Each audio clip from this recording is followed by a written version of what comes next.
All right, so we have our song smash, Who Did It Better today, Mötley Crüe or Skid Row, and both songs are Rattlesnake Shake. Do the rattlesnake shake, shake, shake, shake, shake, shake, shake it like a rattlesnake.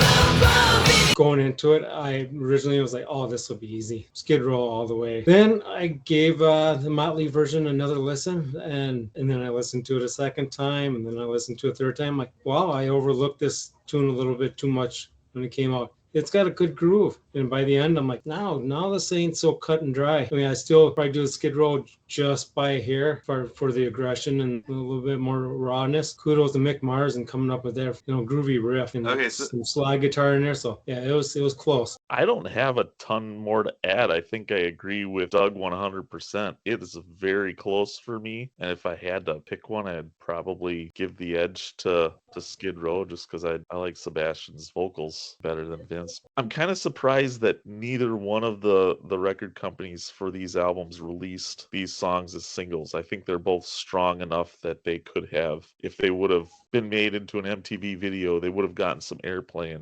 and some traction. They sound like songs that were meant to be played live, arena, get on the radio, get some airplay, and then maybe the masses would have decided which ones they liked better. I'd really like to hear from our viewers what they think, if it's as close as we think, or if the fans are picking one way or the other. But I think it's a really tough call for me, and it's hard to pick one, but Skid Row would be my lead. When Doug was talking, it was like I felt like the opposite of this, because you guys know how much I loved Mötley Crüe back then. When this album came out, it was everything to me, and Skid Row has got a fun groove, good guitar.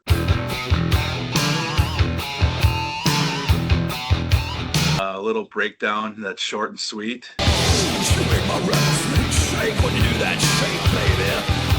Mötley Crüe, I absolutely love both of these albums, but I lived and breathed Mötley Crüe. They have a breakdown as well.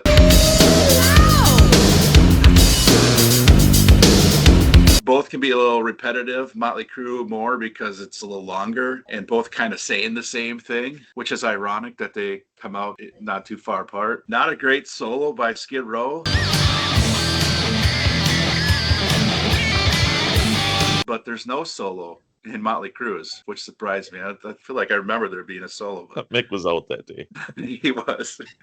I'm going to surprise myself here, but both the groove and the lyrics, I favor Skid Row. I really thought going into this I would pick Mötley Crüe. The line, "She's a sweet little cheese when the cat's away," I love that. That was great.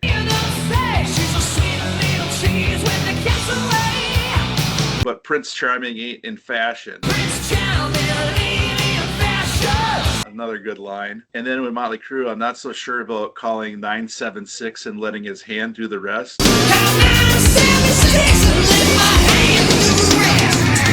It was just not a great visual, and I don't know if I've ever really picked up on that. I'm gonna have to go with Skid Row. It sounds like we got a clean sweep again this week. 3-0 Skid Row. Yeah, I just want to throw a honorable mention out there to Aerosmith, who had a version of Rattlesnake Shake back in the 70s. Played it on a BBC radio show, and it's almost 10 minutes long. It has a pretty good groove in it. They put it on their Pandora's box set that they released back in the late 80s, early 90s.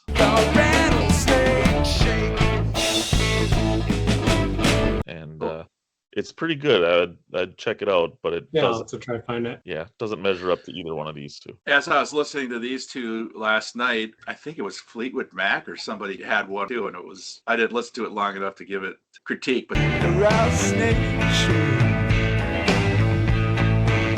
had a Rattlesnake Shake version. Was it back during the Peter Green days, or was it after Lindsey and Stevie joined? I got to be a rocking horse.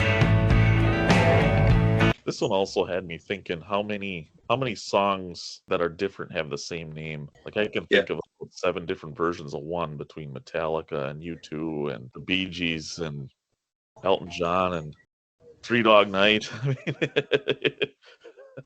So wow, we go 3-0. That surprised me, and I definitely thought going in it was going to be Mötley Crüe all the way. But after But, listening to them a few times, no way. I picked Skid Row. But definitely a closer prize fight than the Tesla Yeah. versus Yeah. New Kids. We did get some New Kids fans coming in, some blockheads, I think they call themselves. I don't know. Next up, we got our fan shout out of the week. This week it's Pale Rider. You got his YouTube link right there. Go check him out. Check out his channel on YouTube. A lot of great stuff. He loves music, mostly rock and metal. He records performances from the front of the stage. He hopes to share his experiences with you so that you can enjoy these live music moments captured on film.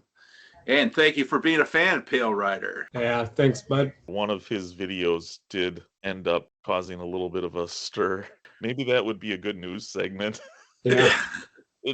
Yeah, we had a shout out. Now we find out this guy is. He's more famous than we realized. He's causing a stir amongst the Yeah, metal community.